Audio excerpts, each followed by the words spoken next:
Hello साथीहरू नमस्ते के छ सन्चै आरामै हुनुहुन्छ होला। आज फेरि हामी एउटा सानो छोटो भ्लग लिएर आउँदैछु। बुढाबुढी आज शुक्रबारको दिन अब साँझको बेला एकैछिन अब घाम अलिकता गएपछि अलिक शीतल हुन्छ, एकैछिन हिँडेर चाहिँ यो एक सानो मार्केटमा जाउँ, केही सामानहरू किनौँ। प्लस हाम्रो कम्पनीको एउटा एरिया थियो, त्यो क्याम्प थियो, त्यो क्याम्प पनि हेरेर आउँ भनेर त्यो नजिकै हो, यहाँ नजिकै पर्छ, खास गरी त्यो एरियामा खासै गइरहेको छैन। आज चाहिँ त्यही बाटो जाने भन्ने मैले प्लान गरिरहेको छु। हेरौँ कस्तो छ त्यहाँको माहौल, कस्तो छ त्यो एरिया, म तपाईँहरूलाई त्यो पनि देखाउने छु। कृपया पुरा भिडियो हेरिदिनु होला।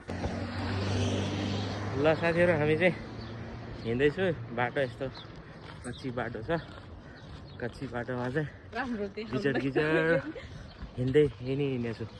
यस्तोहरू चाहिँ हिँड्दैछु। अब खासै बाटो चाहिँ बिच बाटो हो छैन, भित्र हो, बाटोको भित्री बाटो चाहिँ जम्मै यस्तो छ। यस्तो घाम डुब्न लागिरहेको छ यस्तरी। त्यसो भने यस्तो हामी चाहिँ यहाँबाट टुई लाएर हिँड्दैछु।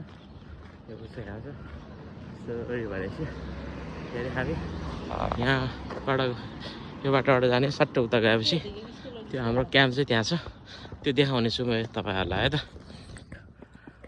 हामी चाहिँ यहाँ ड्राइभिङ स्कुलमा आइपुगेँ, हिँड्दैछु। यो चाहिँ यसो भन्दाखेरि ट्याक्क लगाएर ड्राइभिङ स्कुल अहिले त बन्द छ, ट्याक्कै बन्द छ। योबाट चाहिँ क्याम्प मात्रै छ। यो स्कुल, यो ड्राइभिङ स्कुल, यो इन्डियन स्कुल यहाँनिर छ, त्यो यहाँनिर यो उतापट्टि यो रुखको उता यो चाहिँ हाम्रो क्याम्प हो। यहाँनिर थियो सबै, केही छैन अहिले त, कम्पाउन्ड पनि छैन, यस्तो यस्तो छ सबै, धुलोमङ्ग छ, बरफ बन्द छ सबै, यस्तो भएछ। यहाँनिर चाहिँ पुरै गिजड जस्तै भइएछ। पहिला कम बिजी हुन्थ्यो र हाम्रो क्याम्प हुँदाखेरि यहाँ टन्नै मान्छेहरू आउने जानेदेखि लिएर पुरै क्याम्प चाहिँ यहाँ रात दिन ड्युटी हुने मान्छेहरू, मेस थियो, खाना बनाउने, टन्नै त्यस्तो हुन्थ्यो। अहिले त यस्तो थियो, यो रुखहरू भएको जति हो कम्पाउन्ड थियो, त्यहाँ क्याम्पहरू थियो, क्याबिन बिल्डिङ यस्तो थियो। अहिले त केही छैन, रुखहरू मात्रै छ यस्तो। यो चाहिँ यो मस्जिद भइहाल्यो, यो चाहिँ यस्तो भयो, यहाँ छ हजुर। म सुरुमा आउँदाखेरि यो एरियामा बसेर चाहिँ टक्क लाएर चाहिँ गरेको थियो। यो ठुलो सुकेको त्यो रुख चाहिँ बाहिरको रुख सुकिसकेको छ अहिले। पहिला उ थियो, जो आउँछ उसलाई चाहिँ थाहा हुन्छ पक्कै पनि। यहाँनिर चाहिँ यो बाहिरको रुख, यो एरिया चाहिँ यस्तो थियो।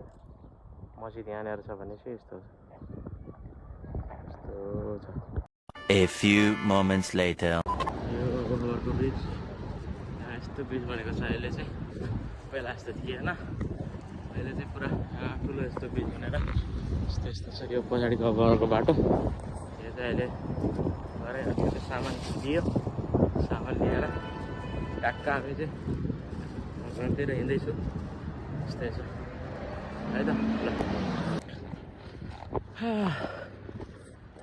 के गरेर हिँड्दैछु, यहाँ आइपुग्यो र घरहरूको लाइन यस्तो छ कि लाएर के हुन्छ। यो बाटो हो, यहाँ बाटोबाट यत्रो ठुलो छ कि ऊ चाहिँ जम्मै ऊ चाहिँ प्यासेज यति ठुलो बनाएको हुन्छ। यहाँ रुखको फेद यस्तो छ, घरको कम्पाउन्ड फेद गरेर गरम फुट्ने बेला आउँदैछ।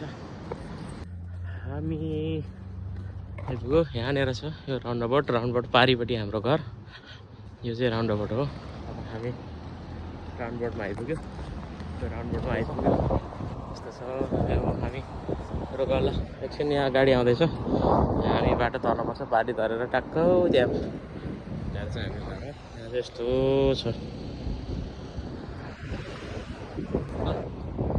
सिधै हाम्रो मोटर त हिँड्छ त यस्तो बाटोमा नि।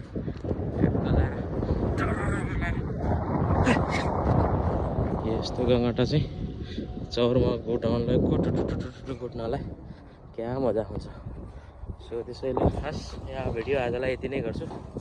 हस्, नमस्कार, बाई बाई।